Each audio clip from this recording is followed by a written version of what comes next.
ನೇತಾಜಿ ಸುಭಾಷ್ ಚಂದ್ರ ಅವರ ತತ್ವಾದರ್ಶಗಳು ಯುವ ಜನತೆಗೆ ಪ್ರೇರಣೆ ನೀಡುತ್ತವೆ.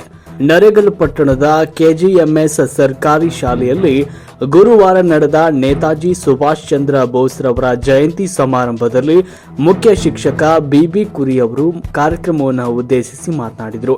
ನೇತಾಜಿ ಸುಭಾಷ್ ಚಂದ್ರ ಅವರ ಒಂದು ತತ್ವಾದರ್ಶಗಳು ಯುವ ಜನತೆಗೆ ಪ್ರೇರಣೆ ನೀಡುತ್ತವೆ ಎಂದು ಮುಖ್ಯ ಶಿಕ್ಷಕ ಬಿಬಿ ಕುರಿ ಅವರು ಹೇಳಿದರು. ಬಾಲ್ಯದಲ್ಲೇ ವಿದ್ಯಾಭ್ಯಾಸದ ಜೊತೆಗೆ ದೇಶಭಕ್ತಿ ಬೆಳೆಸಿಕೊಂಡಿದ್ರು.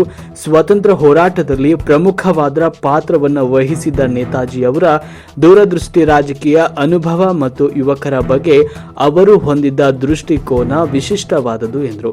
ಬ್ರಿಟಿಷರ ದಬ್ಬಾಳಿಕೆಯಿಂದ ತಮ್ಮ ಹುದ್ದೆಗೆ ರಾಜೀನಾಮೆ ನೀಡಿ ದೇಶಕ್ಕೆ ಬಂದು ಸ್ವಾತಂತ್ರ್ಯ ಹೋರಾಟದಲ್ಲಿ ಮುಂಚೂಣಿಯಲ್ಲಿ ಮಹಾತ್ಮ ಗಾಂಧೀಜಿ ಅವರೊಂದಿಗೆ ಹೋರಾಟಕ್ಕೆ ಇಳಿದ್ರು.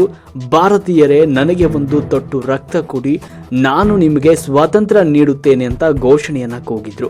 ಸ್ವಾತಂತ್ರ್ಯ ಹೋರಾಟದಲ್ಲಿ ಭಾರತ ಮಾತೆಗೆ ತಮ್ಮ ಪ್ರಾಣವನ್ನ ಅರ್ಪಿಸಿದ ಮಹಾನ್ ಚೇತನ ಅಂತ ಹೇಳಿದ್ರು. ಸಂದರ್ಭದಲ್ಲಿ J Patil, NL Chauhan, MP Annagoudar, DV Kalli, MS Malashetti, SI Jagapur, Rajeshwari Tondihal, HF Kadlimatti, BD ಹಳ್ಳದ ಮಣಿ ಸೇರಿದಂತೆ ವಿದ್ಯಾರ್ಥಿಗಳು ಈ ಕಾರ್ಯಕ್ರಮದಲ್ಲಿ ಉಪಸ್ಥಿತರಿದ್ದರು. ವರದಿ ಮೀಡಿಯಾ ಹೆಡ್ ಎಸ್ ವಿ ಶಂಕರಗೌಡರ್.